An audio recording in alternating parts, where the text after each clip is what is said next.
Sup son, we're doing a Q&A. I just finished filming a girl talk, which may be up. It'll already be up. I'm just realizing how behind I am on this channel, but I will link it down below.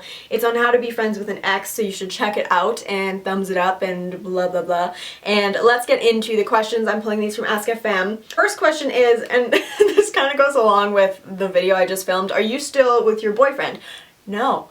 Alex and I broke up in like August, guys. I still get comments being like, you guys broke up? I'm so sorry. And I'm like, no, it's fine. It's okay. You know, we're still friends, which again goes back with the being friends with an ex, so check out that video. I'm so bad with my hands when I'm making out with somebody. What do I do with them? I tend to either like grab the side of their face or the back of their head and just kind of like play with their hair. You can kind of drape your arms over their shoulders and pull them in close.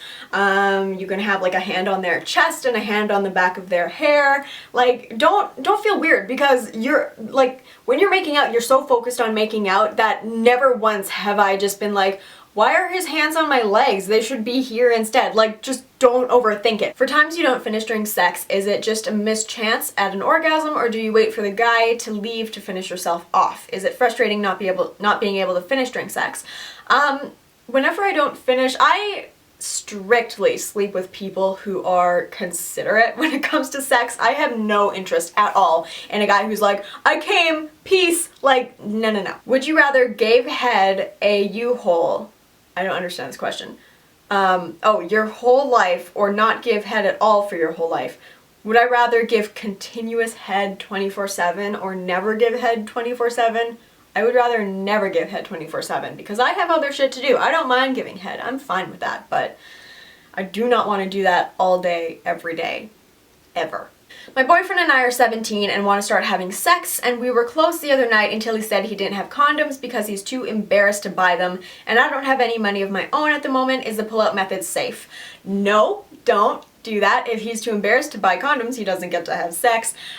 If it's really a problem and he's just like, I just can't do it, please, if it's like an anxiety thing, like either way he should be able to do it and just like get over himself, but just have him give you money and you go buy it. Do not use the pull-out method, especially if you're new to sex. Like, some people very down the line with a partner that they know a lot and you know each other's bodies, that can be a semi-reliable thing, but even then, like, protection is always the best way to protect yourself against STDs and unwanted pregnancy, so please don't use the pull-out method. How can I acquire a sense of humor?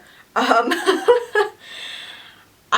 don't know, like, what do you find funny? You know, what makes you laugh? For me, I have a very dry, sexual, sarcastic sense of humor, so that's, you know, kind of what I gravitate to when I'm watching comedy and when I'm interacting with people. That's kind of my sense of humor as well. So, you know, I feel like from your question and the way that you worded it, you seem to have a pretty dry and like frank sense of humor, so just, you know, roll with that. Roll with what works for your personality. You know, I feel like you're the kind of person, again, just from your question, who's like funny without meaning to be, so just kind of like give into that. I dated this guy not long ago and still have feelings for him, and we have the same friends and we're on the same uni courses, etc. I've noticed that something is off, and after studying psychology it seems a lot more and more like bipolar or another mental illness. How can I approach it to help him?